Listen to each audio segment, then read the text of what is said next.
I think the profession of journalism is observing people and writing about it and telling stories. I come from a list of storytellers. To give you a bit of a background, my mom's side, my grandfather, my late grandfather, is from Florida. He moved to New York City because he loved shoes and he wanted an opportunity to open a shoe shine stand. He opened a shoe shine stand, saved his money, opened a shoe store on 125th Street, Mixed Avenue in Harlem.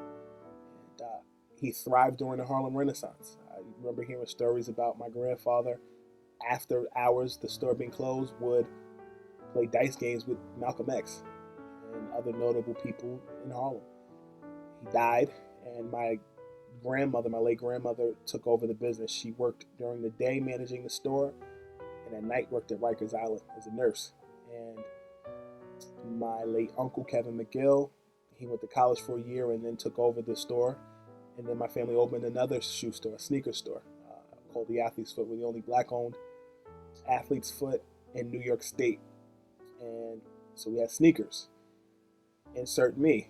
I used to be in a sneaker store all the time. And my first job was as a cashier at the store. I used to make $1 a day working the register. And I remember just seeing posters. I remember seeing posters of Clyde Drexler, Derek Coleman, James Worthy, George Gervin, David Robinson, Isaiah Thomas. Just those posters kind of just set the stage. And then store appearances.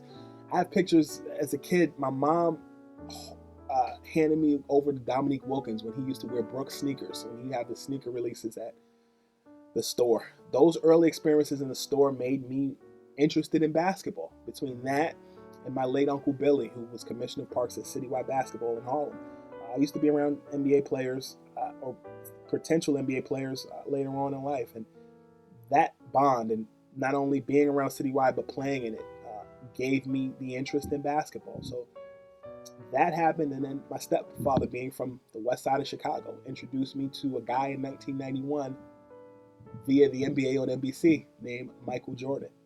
Michael Jordan was everything. You know, there's people that have come and gone, but I fell in love with his game. He wasn't just a great basketball player. He represented brand. He was a trendsetter. He was this guy from North Carolina that could just do it all. And that was my introduction to basketball, my love for basketball. So anything from 91 and beyond, that intrigued me. So to tie my passion for basketball, asking questions, public speaking, etc., as well as my experience in the store and business, that made me want to be a journalist, because all journalism is telling a story, telling somebody's story, telling a story that's interesting. And that drew me.